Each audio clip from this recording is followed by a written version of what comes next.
Good morning, everyone. It's Mayor Chris Jensen here, Mayor of America's hometown of Noblesville, Indiana. Welcome to another edition of Mental Health Monday for November of 2025. We have an awesome show planned for you today.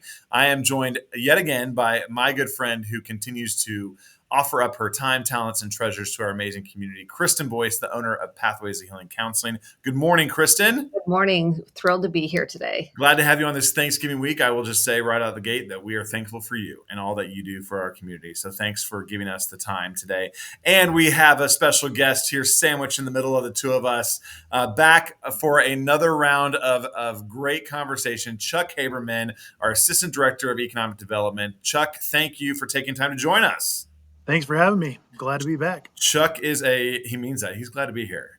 He is a Marine, and that's going to tie in perfectly to what we're going to talk about today. It is November, which Veterans Day is very important. It was a day that we honor all those who served and sacrificed for our country. Chuck, last week I got to lead our All Pro Dads chapter at Noblesville at Hazeldale Elementary School, and we had a group from Venture Church come in. They're Venture veterans. So to continue that conversation, to explain to our young people kind of what service looks like. So we're going to continue that conversation this week around mental health and our veterans, which I know, Chuck, you have been very outspoken about. You and I have had a lot of personal conversations. I know you work with a lot of veterans in our communities, as well as employers who employ veterans. And so we're going to kind of tackle that issue of mental health and veterans, which has become a very topical conversation. So Kristen's going to lead us through that. Before we even start that conversation, though, we're going to talk a little bit about the holidays and how to handle family and so much family around, and how do we work through different opinions and maybe that family member you're dreading seeing. It all happens. We all got it. We're going to talk about it all today. But before we talk about anything, we're going to work on some breathing, right, Kristen? We are, because we're going to need to do a lot of it over the next couple of months. Yes. Well, you take it away and lead us through an exercise to get us going. So before you go to any holiday function, I want you to practice every hour before you get there square breathing. You're going to start by putting your feet on the floor. Inhale through your nose. You're going to inhale for 4, hold for 4 counts, and then slowly exhale out your mouth for 8. So let's try that together. This will calm and regulate you. So when you are at a family function, you can come back to center if someone says something that you get triggered by. Perhaps you're overwhelmed. The key word I'm hearing a lot of the teens say is they're overstimulated. So if you get overstimulated, this is a way to come back to calm the nervous system. So let's do one breath together, and then we'll take another breath. Big, deep inhale through your nose. Hold and slow exhale.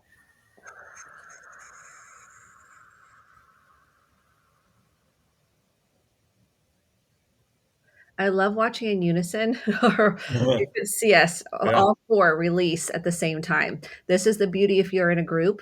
This helps co-regulate your kids. So if you've got a toddler, you've got an infant, the more regulated you are, you can co-regulate your children, your small kids.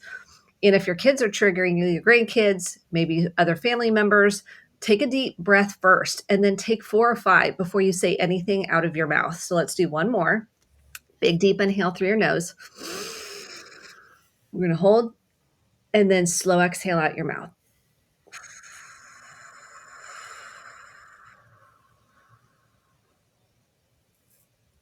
You can see all of our shoulders dropping. If your shoulders aren't dropping, chances are you're not getting a big enough breath. So I'll see clients kind of come in and their shoulders are still up in their ears. That means they didn't get enough inhale. So if you're not dropping the shoulders, that's your sign to take a deeper, bigger inhale on that at first. It's so important to breathe every single day, not just at family functions, before any meetings you have. Always a great chance to regulate yourself. And like you said, model that for your kids. So we're going to dive right in because I know we have a lot to cover today. First of all, I will say our chat box is open. Feel free to chime in. If you just want to say, go Chuck, go, I get that. If you have questions, let us know. We're happy to answer them on the fly or get you answers later on. But before we talk about veterans and kind of the mental health around that, I want to kind of pivot real quickly. Kristen, this is the Mental Health Monday before some major holidays. So how are we going to handle awkward conversations, tense conversations, family members that we don't like or haven't seen in a while? How do we change the subject if it gets too deep into somewhere you don't want to go, all the things. So let's do a quick little bullet point here of some strategies. First of all, set your intention before you get into the car to drive, to show up, before you walk through that door. What is your intention? Maybe it's I'm going to stay calm today. Maybe it's I'm going to get curious and ask curious conversations, ask people how they're doing, how they're feeling. Maybe you're going to just go with an attitude of gratitude and you're just going to focus on being grateful. And then maybe you're going to have to pivot. Number two is maybe you're going to have to learn how to pivot some conversations. So maybe you have different political beliefs. Maybe someone wants to get argumentative. Maybe someone you feel like they're coming at you, or they're really not coming at you in a centered way. I want you to take a deep breath. Strategy one is you can say, I got to run to the restroom. People don't realize that that's a strategy. It is. So you can get up, you can go to the bathroom, you can take a walk outside, you can do laps around outside if you need to. You can go to your car, say, I got to grab something out of my car. Strategy number two is if you're in a tough conversation, is like, let's put a pin in it. Hey, did you see that Colts game yesterday? What did you think? I know that was a bummer. Oh my gosh, did you see that? And then they go, oh yeah.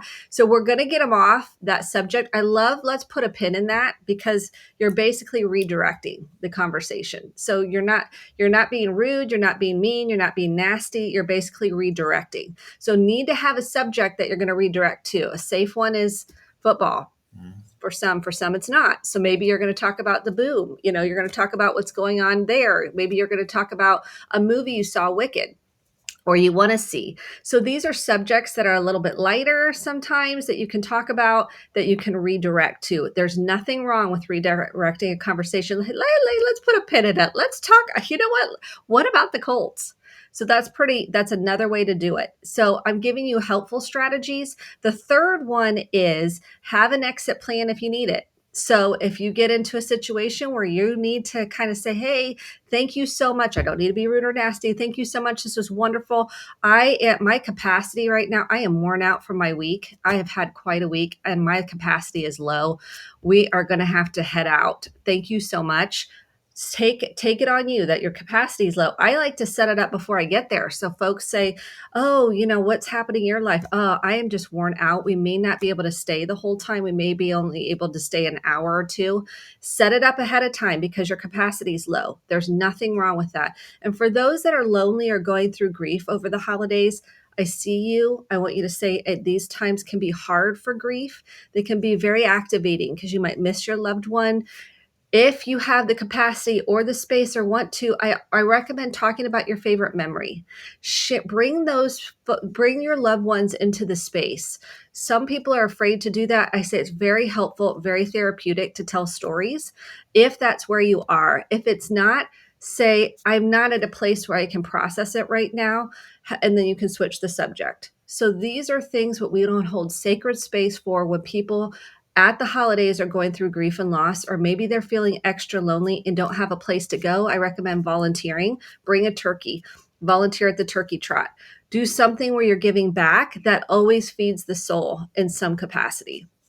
And you'll be helping others while you do that, which is a very human instinct thing to do. So again, we want to acknowledge the next couple of weeks are very difficult for a lot of people. The next 6 weeks can be very, very challenging. Then we go into a season of somewhat darkness, maybe literally and figuratively, which we'll address and talk a little bit about next month too. I know January and February are always mentally tough for me to get through around in Indiana. So we'll chat about that. But thank you for kind of going over that with us. I know a lot of people have some anxiety maybe about the holidays and what they're faced with. It's a very busy time, so breathe, look at that exit plan, know how to pivot. Those conversations are really, really, really important. So but we want to pivot now to a very, very important topic. And again, Chuck Haberman, our Assistant Director of Economic Development, a former Marine, once a Marine, always a Marine, right, Chuck? That's right.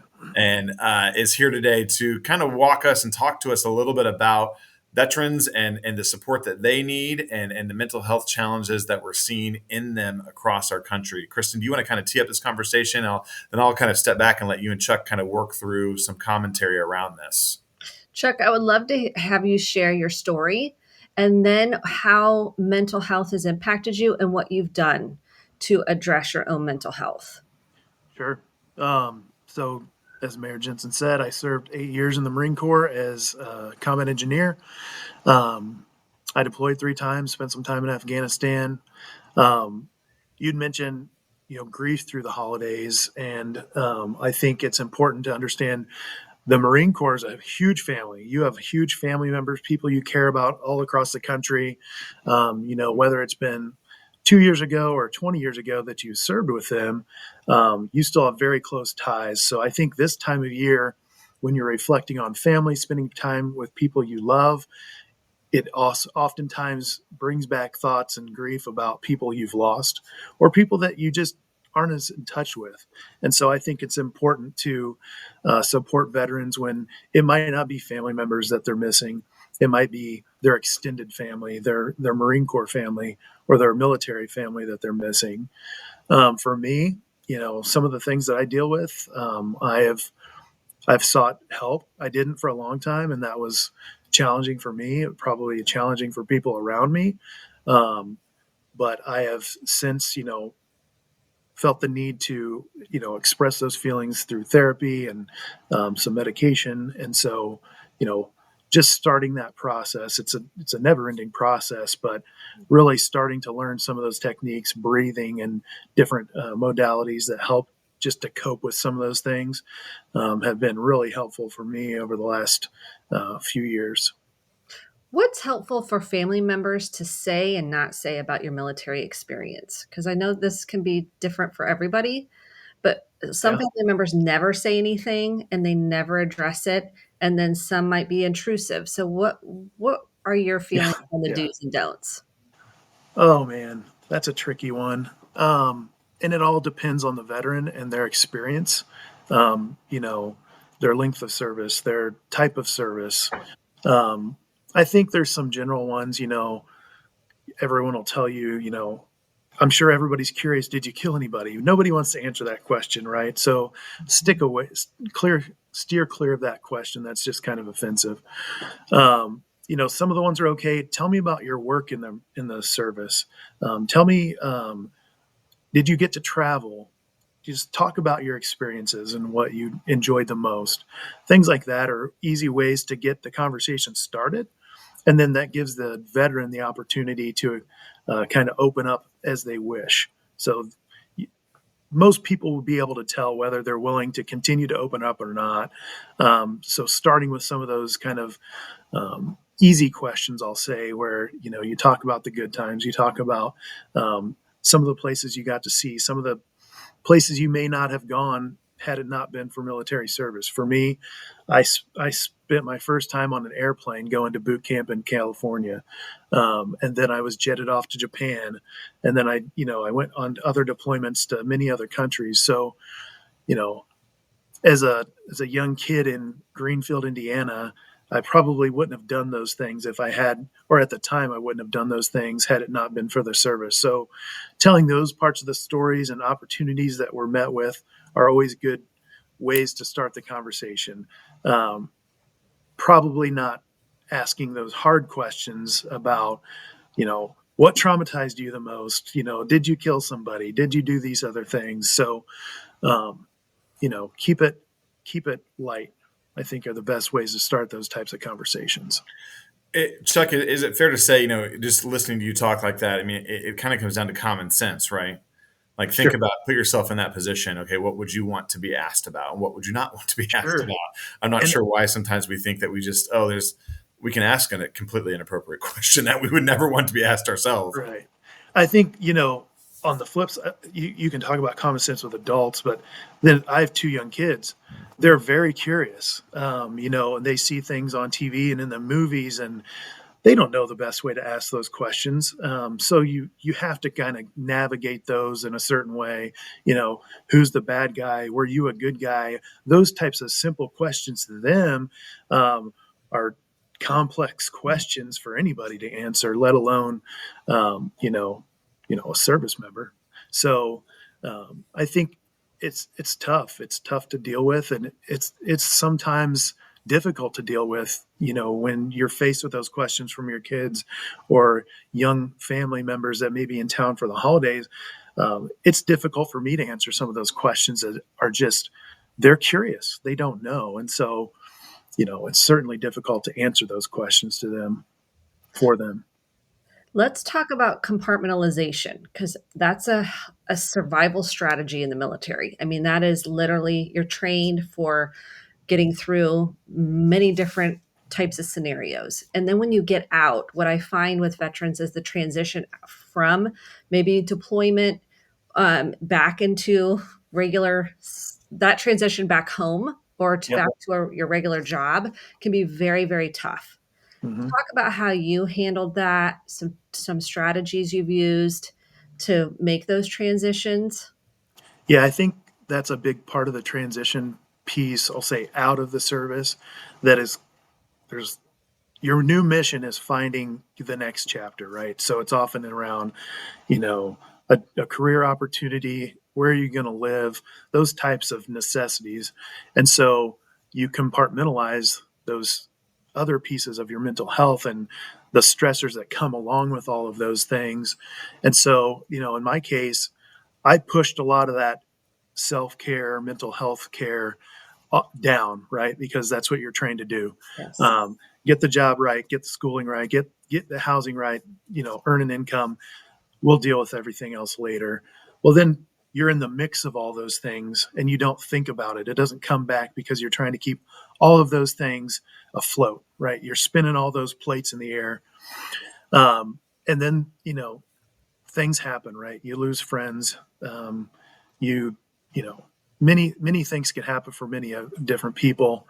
And it comes to the forefront. And you're like, wow, I really have been putting these things off and it really is affecting me. Sometimes it takes others to show you. You don't want to hear it. There's a lot of things, there's a lot of ways that those are manifested. Um, but you have to have the courage and you have to lean on your friends, your community, your brothers and sisters in the service, to really come clean and say, hey, I've got to do something about this. And it doesn't take long to understand you made the right decision. Uh, just some of the conversations and being in a room, and airing some of that stuff out, just that's a huge weight in itself. And it's a big first step. Yeah, because when you suppress, it becomes depressed, and that's part of your training. It's like you got to get through things. How do you work through all the things you've suppressed to get Yeah. to do it? Um, yeah. The techniques that, I've been working through with my therapist is, you know, yes, a lot of the trauma and things you deal with comes from the service, but that might not be the root of some of the things that are coming out. So you take this holistic look, just across your entire life and then start to understand where did you form some of these, you know, wavelengths in your brain to kind of shovel things away, right? Where were you starting to suppress things? Um, and then we use, I can't remember. It's an acronym for I think eye movement. EM. EMDR, eye Yes, movement desensitization reprocessing. yes, Highly yes. recommend So we EMDR. go into that. Really, we take a snippet Mhm. of each instance, right, and we just go take a deep dive into it. And sometimes that takes one session, two sessions. Sometimes it takes a month worth of sessions to dig through some of those things. And so just taking the time to really put into the work to get there, and building coping mechanisms to support those different types of trauma. Yeah, so EMDR is a type of therapy that works on all your sensory systems. So what gets stored in the body, we Mhm. have memory in the body. So someone could have a memory randomly, their body could have a response of something that seems out of the blue for something. So what EMDR does is we reprocess the memories. So the body sensations, sights, smells, pictures you might have had, maybe a belief you've had about yourself, like I am a failure, I am a terrible person. I'm a bad person. I'm a worthless person. These are some of the negative, what we call negative cognitions, negative beliefs we have about ourselves, and we help reprocess that to get to the other side. So anything that was pushed down into the body, we're releasing. So it doesn't have a hold on you. So if you come in and you're saying this is a level of disturbance from a 0 to 10, being 10 the highest level, maybe you're at a, maybe you come in at an 8 or a 9, and EMDR can take that down to a 0, 1, or 2, usually a 0 or a 1. And you get relief. You finally get relief. So people that are having flashbacks, nightmares, or they're stuck, they feel stuck. A lot of clients will come in and go, I just feel stuck. EMDR helps you get unstuck. So, just for those that might not know what EMDR is, it's the most researched trauma modality that's out there. So, we have over 40 years of research, and the US government now endorses it as a form of effective therapy for many different things, but particularly military, any first responders. I mean, the list is long. Anybody that's had trauma, which is most everybody has had some form of trauma. Now, there's variations of the length of time. And I love, Chuck, that you said it kind of goes back even before military service, growing up, family of origin. I mean, we have a lot to unpack, and people that come in for therapy don't realize, oh, this goes way back. Will you speak a little bit more about that and how that has helped you? Yeah, I'll talk about, I think, something that most people that know me know. I was in a catastrophic car accident my senior year of high school. I had severed my leg in an automobile accident with a semi. That was traumatic, obviously, for a long, long time. Um, I know I didn't deal with all of those emotions and, things that happened afterwards. So bringing that back up today as an adult and seeing that through a different lens um, was eye opening. I mean, you know, very much so. Thinking back, I mean, there was times when I was in, rehab, you know, learning to walk again. I wasn't dealing with grief. I just literally wanted to learn how to walk again. And so, those are things that, you know, I'm sure carried, a lot of weight, stressors, created, issues, throughout the rest of my life. And so going back and taking the time to unpack what was really going on and how different things, living in a hospital bed in my parents' living room, right? That no one as a teenager wants that, those things, those types of things, right? Just unpacking all of them.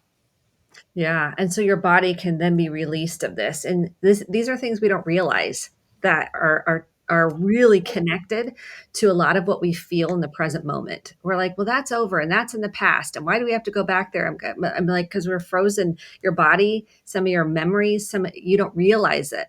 So that's the way to healing. What do you think you've done that has been the most powerful for you in your healing journey? Hmm. I would say probably sharing with some of the other guys that I served with, like just talk about it. Just take the first step. It's like you don't have to do it for the rest of your life.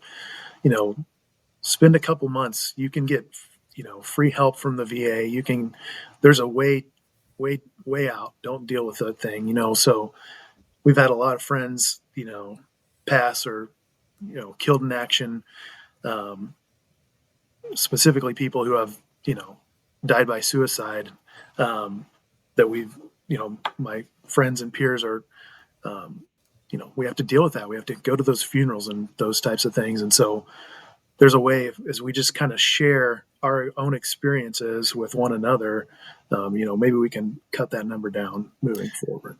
Chuck, don't you don't you feel like, and Chris, this is probably true on several issues, but like that the whole mantra, like the truth will set you free, right? And when you share your story with those other veterans or just with anyone, their likelihood of sharing back is just that much increased, And so Yeah, not only are you helping yourself, you're opening the floodgates for someone else to lean into that. absolutely. And I Yeah, think that as a human being is very fulfilling for us to try to help someone else. yeah, absolutely. You know, Kristen, do you want to touch on from a very high level? Chuck has been incredibly vulnerable, and I appreciate him so much for sharing this today. But overall, what you're seeing trends within military service, that you have a plethora of folks that come in every day and different therapists who are working on different things. I'd love for you to kind of talk on a high level, kind of what you're seeing within our veteran community. I certainly, from my seat, have seen so much more vulnerability, and this issue being really risen up of how do we take care of our military men and women after they are out of armed combat. But what are you seeing? First, I want to say thank you to everybody's service, Yeah. because I don't think we thank military. So, Chuck, thank you for your service enough, because I don't think people understand the trauma of military, what that does to the human being going into war zones or even serving. It doesn't matter the level, it makes an impact. Period. There's no way to get around it. There is an impact emotionally, mentally, physically, spiritually. There's an impact. And when we can start to, we've gotten better. We've come far. I mean, we've come far with opportunities of therapy and talking about it. And I still feel like there is this, I've got to be strong. What's wrong with me that I can't, why can't I just push through? Because that's the training you get, is to push through. And there is that mentality still of what's wrong with me? I'm weak. I should be able to handle this. I should be able to just move on and pull myself up by the bootstraps. And so there's a lot of torturing in the own mind about I should be stronger than this, is what I see oftentimes. I see we turn to addiction. I think that's a huge one that I'll see, not only for military but first responders, because they have been in pain about what they've gone through. There's a deep pain that they're walking through. They've seen things, experienced things that no one was meant to. And so when someone comes into therapy, a military, a vet, whatever that looks like, that takes so much courage.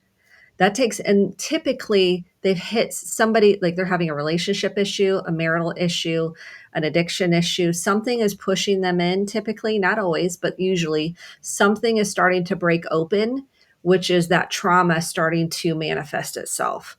Chuck, what do you see? Is that something you see? Yeah, I think that tracks for sure. I think um, there are so I think there is a lot of addiction even in service, maybe especially in service, but veterans as well. Um, I think there is some hope. There's this lifestyle of, you know, clean living that is like sweeping through, even mainstream, like, but especially in the service, being healthy, like clean body, eating clean, no, drugs, no alcohol, anything like that. I think that's taking on quick in the military community, but I think obviously there's still a lot of issues with addiction.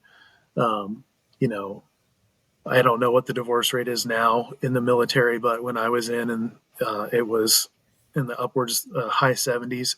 I'm sure it's probably lingering there as well, which is a huge toll, especially now in the holiday season with split custody and different things like that. So I think you're right on with all of your assessment. I also think we don't talk enough about grief. You mentioned it here, and I'm so grateful you did.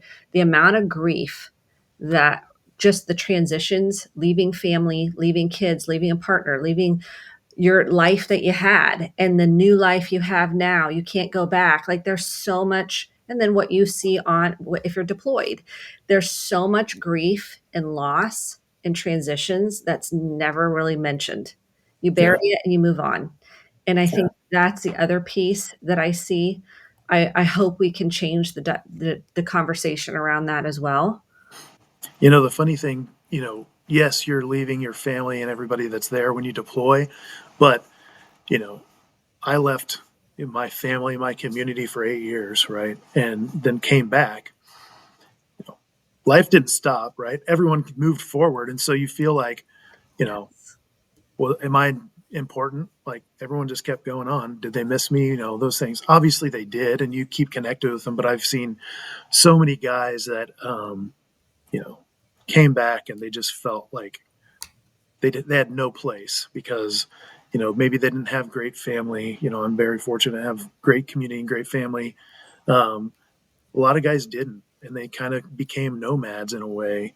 Following work or following a girl or following whatever, finding that sense of place when you come back is sometimes tough in that transition as well.